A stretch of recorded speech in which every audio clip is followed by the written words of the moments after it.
Good morning, everyone. My name's Angela. I work at Council in Policy. I'm a Policy and Research Officer.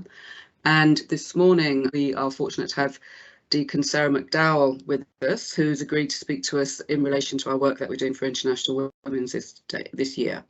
So I'll just tell you a little bit about Sarah. She's a full-time Methodist minister at the Trinity Family Centre in Westcliff in Southend. And she'll be speaking to us today about how she kind of got to where she is. We're going to ask her to introduce herself, tell us a bit about who she is, how she's got there, and talk about some of her proudest achievements. So I'd like to welcome Deacon Sarah McDowell, and over to you. If you could please just tell us a bit about yourself. Oh, thanks, Angela, and thanks for that warm welcome. Yeah, I'm Deacon Sarah McDowell. I'm the Methodist minister for Trinity Family Centre. I'm also the chaplain for the new city centre. I was the chaplain before today for the town centre, but now we've got the city status. We're now a city. Of course. Yeah, so I'm now city centre chaplain, which also includes Adventure Island in our city. And so I go round Victoria Shopping Centre and speak to those that work in this shopping centre and make sure that they're okay and be a listening and a caring ear for them.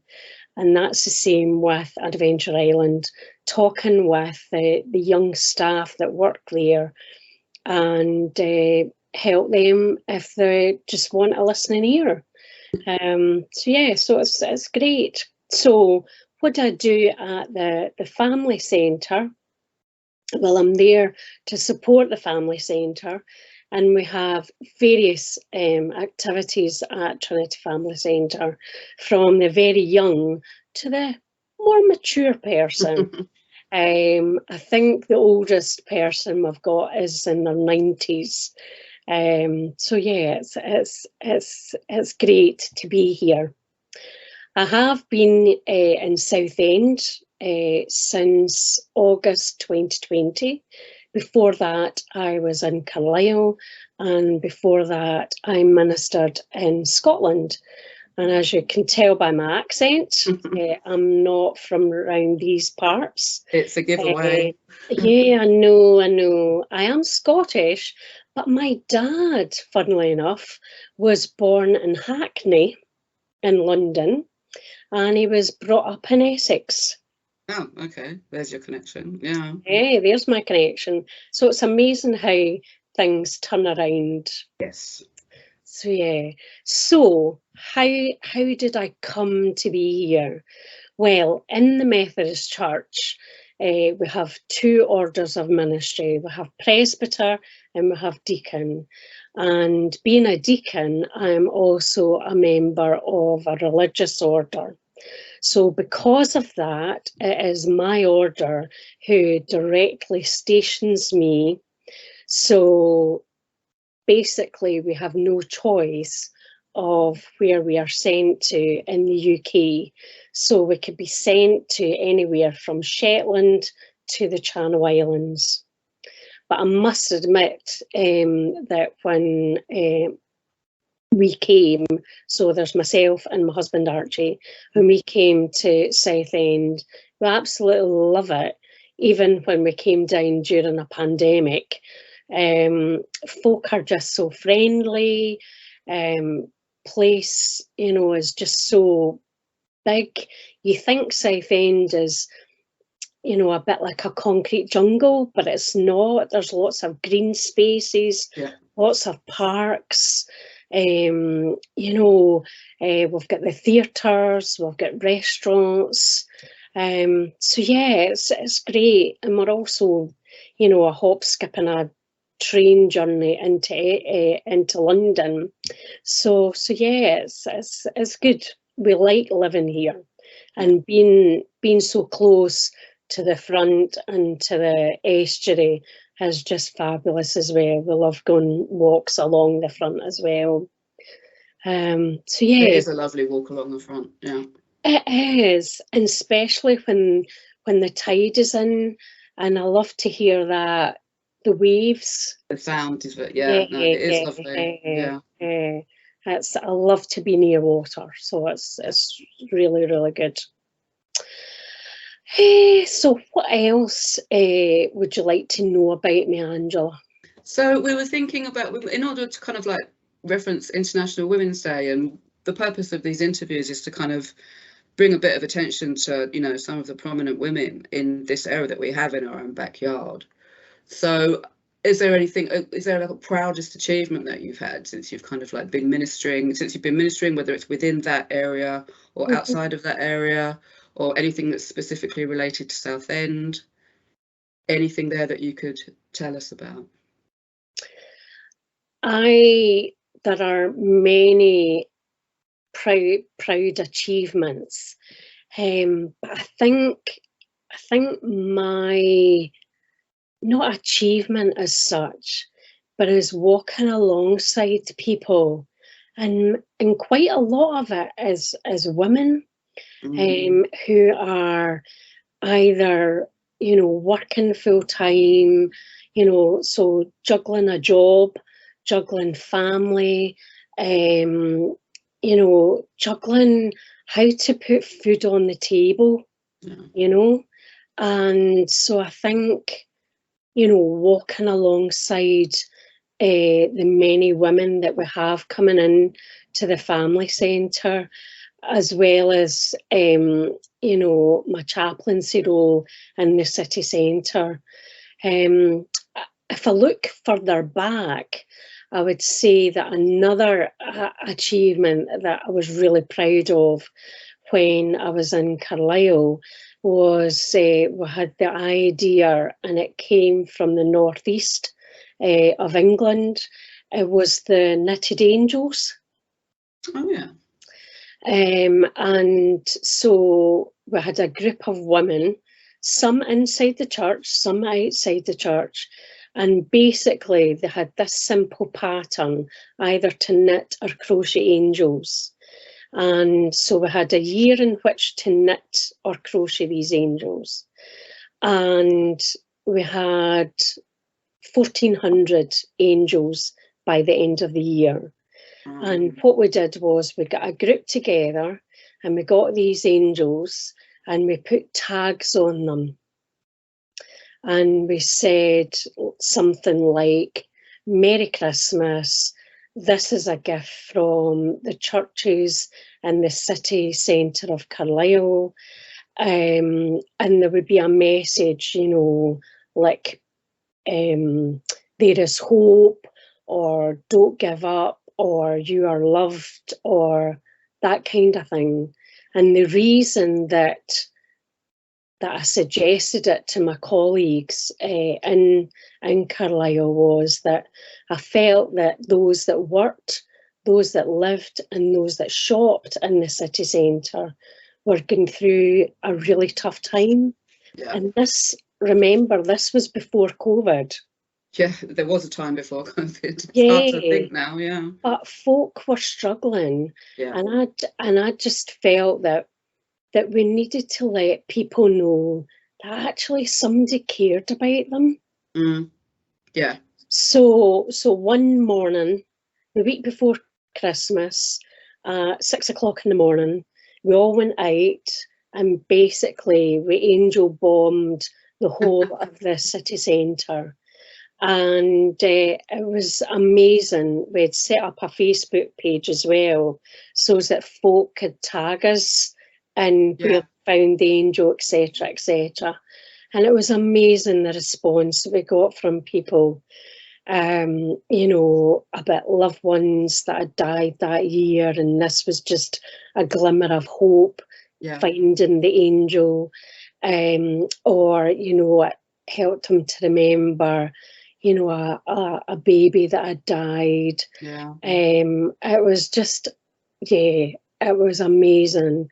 You know, we helped a lot of people to see that they were actually cared for, but in their response, you know, we saw a lot of love and just, It was amazing. Yeah, I think reaching out a hand like that, sometimes that's exactly what people need, isn't it? Is that, or amongst other things, if it's just that sense that they're not completely alone, and there is, as you said, they are cared for in some way. They're really struggling and having kind of, you know, a really hard time. So that's showing that kind of like support and that kind of like care. I think, yeah, I think you're right to be proud of that. I think that is an achievement to be proud of. So once we're out of this dip, the COVID dip, yeah, I would love to do it again. Maybe that's an initiative to think about doing in Southend. I mean, I think that sounds like a great project. Yeah, because we do have knitters and crocheters, because I've been sounding people out, and I know that there's a lot of great knitters and crocheters, and the pattern that we give out is really simple. Although I must confess, Angela, that none of the 1,400 angels that we gave out, were they not knitted by you? Were not knitted by me. I can't do it either. I can't knit either, so I'm always impressed by anyone who can knit. I can knit, but it has to be in a straight line. Oh, I couldn't even manage that. Like when I learned to knit at school, you know, you start, when they first start you off, they give you like squares to knit, don't they? So you can make a scarf. And I would start off with like 35 stitches on my needles, and I'd just be like, and by the end of it, I'd have like 48, and I'd be like, well, I don't know where they came from. They just used to kind of magically appear, and I could never cast on and I could never cast off. So like, okay, these are major problems if you want to knit. So okay, no, I'm not doing that anymore. No, but that sounds like a really, really lovely project, and yeah, I think that would be something, that's a great initiative that, as you say, once we start kind of coming out of our shells a bit more, that might be something that we could start, you know, start something up in Southend. That would be great. And just, you know, doesn't have to be an annual thing. No. But, you know, it might turn out to be an annual thing. But yeah, just maybe just angel bomb various places in Southend. Love the idea of angel bombing something. Yeah, so you just never know where these angels might appear. No, never know where they might turn up. Yeah. I think that's a nice idea. Yeah, so you look out for them. I think another, it's not really an achievement, but has been walking alongside the bereaved and taking funerals of loved ones, and you know, being there at folks' lowest moments, and helping them through that grief journey. So yeah, that's a lot, isn't it? I think that's a lot to be proud of. I really do. I think Angela. Often I think it's not until you ask the question that you kind of think back and you think, oh, actually, and you start to kind of, you know, like count up, because when you're in it and you're doing your kind of daily thing, you just kind of do it, and you don't always recognise that. You don't recognise. Yeah. So I think it's good to kind of highlight those sometimes, and just to kind of say, yeah, you know, this is what you've done, you know, and get some attention to it as well. So I think just in terms of the other questions that we have for you this morning, do you have any kind of experience of any kind of like challenges or obstacles from being a woman, like in the field that you're in? I haven't had it too much, but I would say that some people are surprised when it's a woman minister. Because I think even today, folks have still got the idea of, you know, a minister being male, old, and a bit kind of,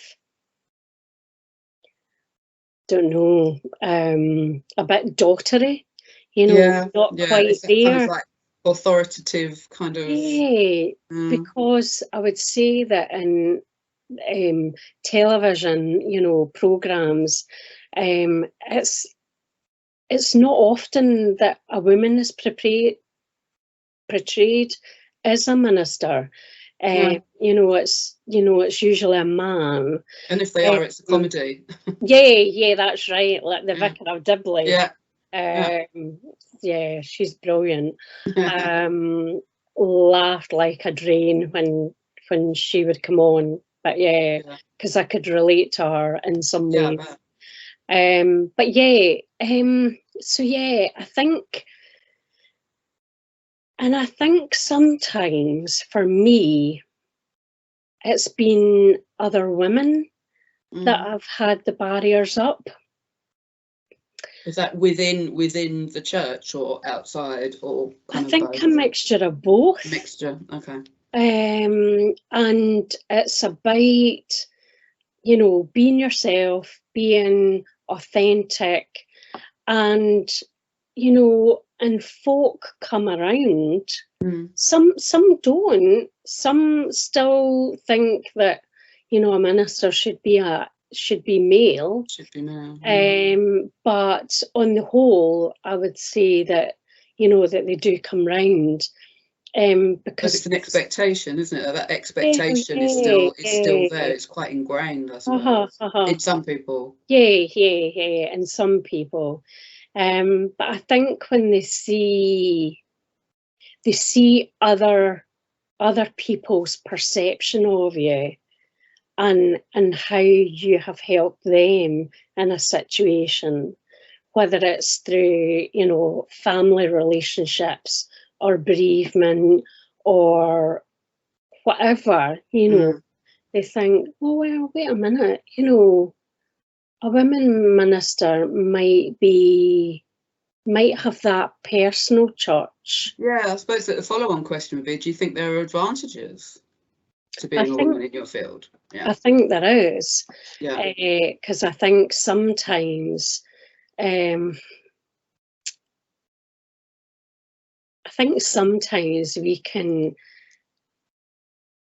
can get deeper. And like, when we have a family club on a Tuesday, I'm on the rug, with the kids, playing like dinosaurs or, trains or whatever. Yeah. I'm not saying that my male colleagues wouldn't do that, but some would be more talking with the parents that bring their children, and I do that as well. But I suppose I'm more kind of touchy-feely than a lot of my colleagues. So it's interesting, isn't it? Because I mean, there must be having advantages. There's no just by being a woman. I don't think there's no shame in that. This is what we want. But it is a mixed bag, I think. And I wonder, what would it take, do you think, in your profession to kind of, because the theme of this year's International Women's Day is break the bias. So what you've mentioned is kind of like a little bit of bias, that's kind of a little bit ingrained. So what do you think it would take, like in your field, to kind of to change that? Is it behaviour? Is it representation? Is it like, how do you think that might work, or just keep doing what you're doing and people come round? I think just keep doing what I'm doing. I think educating people, about the history of women in ministry. It's not a new thing. No, exactly. Yeah. And we're here to stay. Yes. Working alongside one another. Yeah. So I think just doing what I'm doing in education.